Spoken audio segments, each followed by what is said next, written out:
L'arrivée du FBI en Argentine marque un nouveau chapitre dans la stratégie de sécurité des États-Unis en Amérique latine. Il ne s'agit pas simplement d'une base de coopération supplémentaire, mais d'un mouvement calculé dans le cadre de l'avancée de l'opération Bouclier des Amériques, qui s'impose comme la plus grande offensive coordonnée contre les cartels et les réseaux criminels du continent. Le centre de contre-terrorisme, installé sur le territoire argentin, étend la portée du réseau de renseignement nord-américain, qui dispose déjà de structures au Paraguay et en Équateur. Cette expansion crée une ceinture de surveillance capable de surveiller les routes du trafic, les infiltrations de factions et les connexions transnationales qui affectent directement la stabilité de la région. Les factions brésiliennes seront-elles visées par cette pression internationale ? Bienvenue à Vida no Cartel.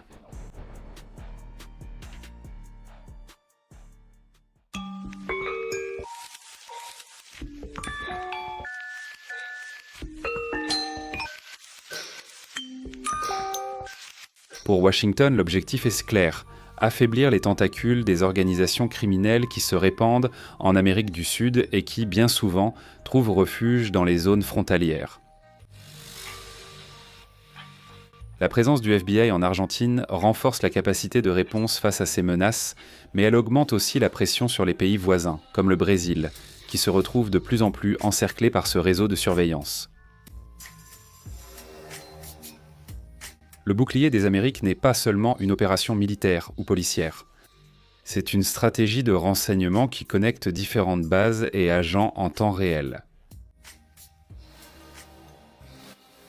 Les informations recueillies dans un pays peuvent être immédiatement utilisées pour des actions dans un autre, créant ainsi un réseau intégré qui donne aux États-Unis un avantage sur les mouvements des cartels. Cette offensive a également un impact politique. En installant des agents à des points stratégiques d'Amérique latine, la Maison-Blanche démontre sa volonté d'intervenir directement dans la sécurité régionale, même si cela provoque un malaise diplomatique. L'expulsion récente d'un agent du FBI du Brésil montre à quel point les accords de coopération reposent sur un équilibre fragile où une décision politique peut changer tout le paysage. Vous avez mentionné ici que le Brésil avait déjà demandé le départ de l'agent américain qui faisait un travail similaire, mais ici avec des informations de notre police fédérale pour lui. Aujourd'hui, c'est confirmé, n'est-ce pas, Jussara ?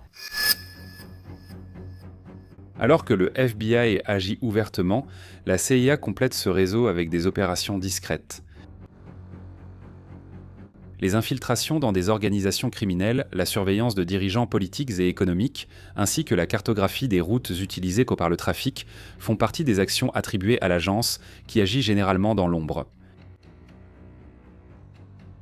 Cette alliance régionale instaure une surveillance dépassant la simple coopération bilatérale. Pour le Brésil, le défi est double. Maintenir le partenariat stratégique avec les États-Unis, tout en restant aligné avec la politique de l'actuel président brésilien, qui a déjà publiquement exprimé son opposition à la qualification des factions nationales de narcoterroristes.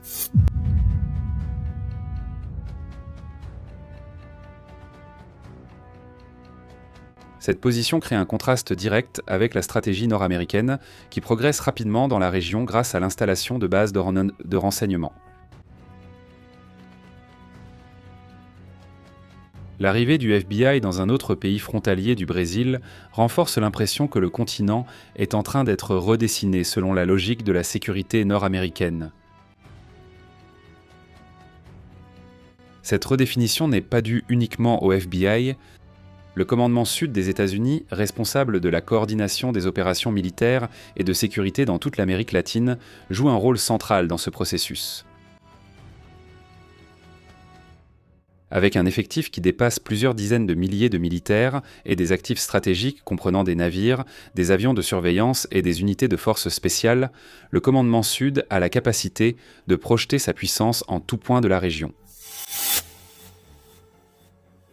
Ces actions ont déjà impliqué des exercices conjoints avec des pays alliés, des opérations d'interdiction maritime contre le trafic de drogue et un soutien logistique lors de missions de lutte contre le terrorisme.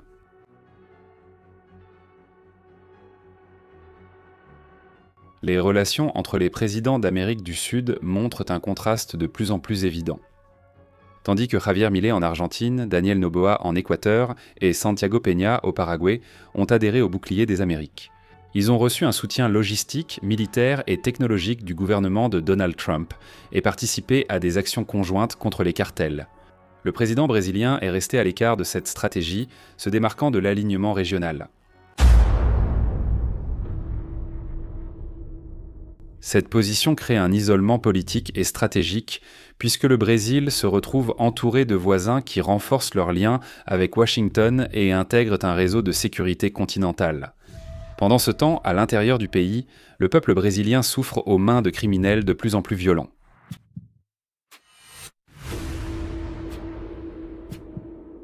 La politique adoptée dans la coalition militaire, le bouclier des Amériques, crée une structure intégrée de renseignement et de puissance militaire qui vise à affaiblir les cartels et les factions criminelles, mais qui élargit également l'influence politique des États-Unis sur les pays de la région.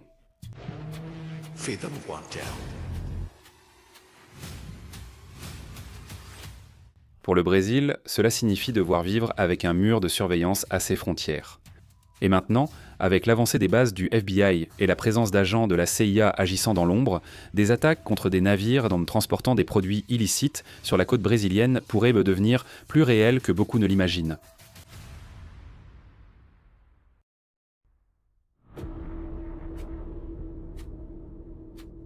La présence du FBI en Argentine n'est pas simplement une pièce de plus sur l'échiquier. C'est la démonstration que les États-Unis sont déterminés à transformer l'Amérique latine en un champ d'opérations intégré où la lutte contre le crime organisé sert aussi d'instrument d'influence politique et stratégique.